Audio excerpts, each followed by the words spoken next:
Welcome back to AM Northwest. You know, we all want to live a long, healthy, and happy life. Here to share how we can do just that by busting a few health myths that we've been led to believe, we welcome certified personal trainer, nutritionist, and personal health coach Michele Cuffe. Hi, Michele. Hi, good morning, Helen. How are you? Good. First of all, awesome arms. Love those. Oh, thank you. They look great. Oh, look at that. Fantastic. All right, let's start with a few myths, and I'm going to throw them out to you, and you comment on them for me. The first myth you talk about is that we should eliminate all the stress in our life. Right, and my goal is to try to get people to live longer. The life expectancy just went down again to 76, and it has not moved in 100 years. So stress is something we needed when we lived outside, as you know, years and years ago. We needed it when we were trying to get away from the bears and the tigers. Right. But now we don't need it, but we're sitting in stress, the average American 10 to 12 hours a day. So it's causing some illness in our bodies right now. But don't we all need a little bit of stress?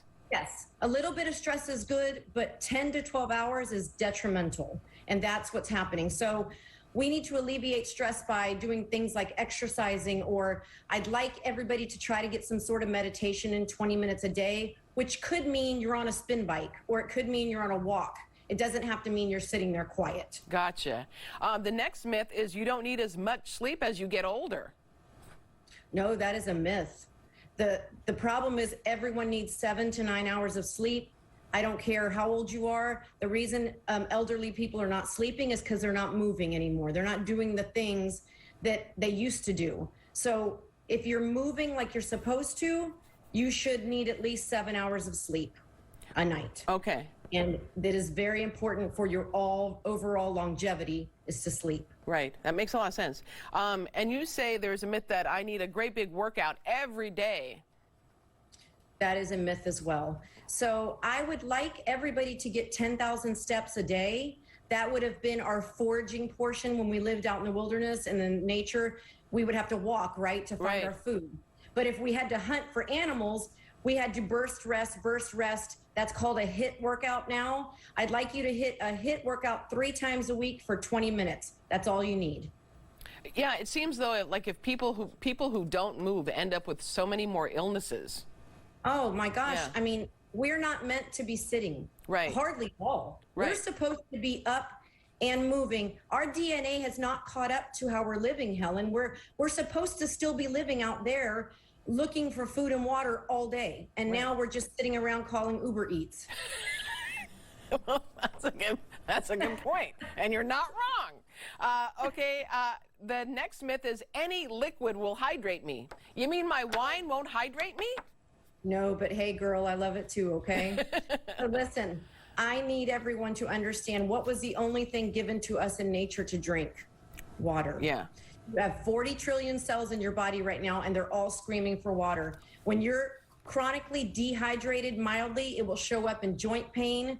You will be lethargic. You won't feel good. You'll be crabby. 100 ounces of water a day, everybody. I don't care if you have the other stuff. Just don't count it towards your 100 ounces. You're going to see transformational things happen to your health if you do this. So even like a flavor packet that someone puts in their water, you say no to that? Nope. I don't want any sugar, salt, caffeine, synthetic sweeteners, anything like that in those 100 ounces. Okay. The next myth is I should diet more. No, you shouldn't diet more. What you should be eating is only from 2 categories: plants and animals, okay? So I want you to think perimeter of the grocery store. I want everyone to quit being scared of eating animal protein. That is what we are supposed to be eating. If you were living out in nature and you were in Philadelphia in the winter, what would your options be? It would be an animal, or you would die. Yeah. Okay, and I understand we're not living like that now, but again, our DNA has not caught up to how we're living. If you stick with plants and animals, you can eat whenever you want, however much you want. Nature has put a stop in all of those foods for you. Okay. And the last myth I have here is I don't need to get hot and sweaty. You do need to get hot and sweaty, and I'm going to tell you why. I need you to get hot and sweaty for 30 minutes 3 times a week, and you can do that by exercising outside or saunas, hot tubs, steam showers.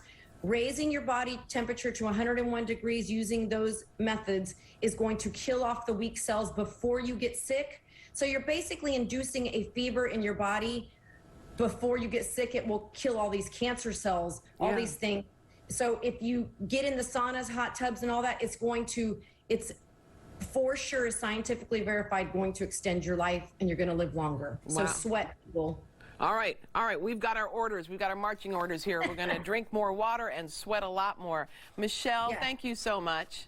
Thank you for having me. Have a great day. You too. We'll be right back with more AM Northwest. Don't go away.